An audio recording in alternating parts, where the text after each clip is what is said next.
A brand fills a hole in the mind. That's the goal, to find the hole and then fill that hole with your brand. A brand owns a position. That's where the idea of positioning came from back when my father created the concept and wrote the book, Owning a Word in the Mind. So let me give you some examples. Energy drink. That was a hole in the mind that no one even knew they had, right? Until Red Bull filled the hole. Expensive cup of coffee. No one knew we needed expensive coffee until Starbucks came along. Search. You want to find something on the internet, what do? You Google it. Google owns search. Or electric car, a new category of car. All car makers are making electric, but the brand that owns the idea in the mind is Tesla, of course. Now, what's the problem with marketing and even positioning? The theory in talking about the book and the way we talk about owning a word in the mind is that it's all focused on words. I mean, think about marketing and what you do in day-to-day operations. You're talking, you're tweeting, you're writing. It's words, words, words. And the reality today is that words are no longer enough. That's the big aha moment. Words are no longer enough. Now, they might work here, and they might work today, when most business is conducted nationally, and you all speak the same language, right? But what about the future? The reality is also that no country gets rich by selling things just to each other. Countries get rich by selling things to other people, by building global brands and selling to other countries, not just within your own borders. Let me show you some numbers. The per capita GDP here in Romania is $15,000. Over in Singapore, it's a whopping $55,000. Why is that? Why is Singapore richer? Are they smarter? No. Are they bigger? No.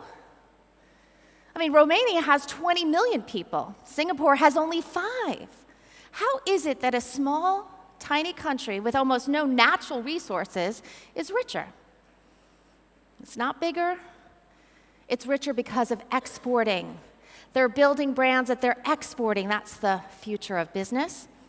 In terms of exports, Singapore exports 110% of GDP.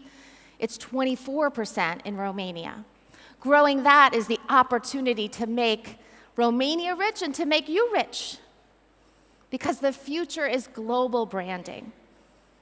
Now, there's one problem, of course, when you think about transitioning to a global branding marketplace, and that's the language problem in building a global brand. The language problem. We all speak different languages. I mean, I see some of the names here. I can't pronounce them. I can't say them. I'm sure they sound great in Romanian, but as a global brand, you've got to deal with the language problem.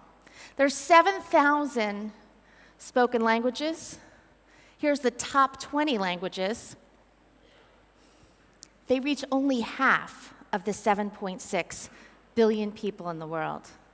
I mean, it's an amazing statistic when you think of how much language is out there and the difficulty of building a global brand. All right, so that's the bad news. The good news is I have a solution, a way to cut through the clutter, the way to not have to deal with the words, but to focus on the solution, and that's a visual solution. To use visuals in your branding for many reasons, and I'm going to go over them today, but the visuals instead of words. Coca-Cola, for example, has the contour bottle. Corona has the lime. Marlboro has the cowboy. These and many examples show the power of using visuals within the marketing to build better brands. Let's look at Marlboro's success, as a matter of fact. Before Marlboro was launched, there were 5 strong brands on the market. In other words, they entered a very crowded field. And all the brands targeted both men and women. They were trying to appeal to everybody. As a matter of fact, since women weren't big smokers compared to men, it made sense in the market to go after the women, to try to broaden the market, if you will. It might have made sense when you looked at the market, but that kind of thinking doesn't make sense in the mind. And the mind is where you build a brand. So what do you do with the mind?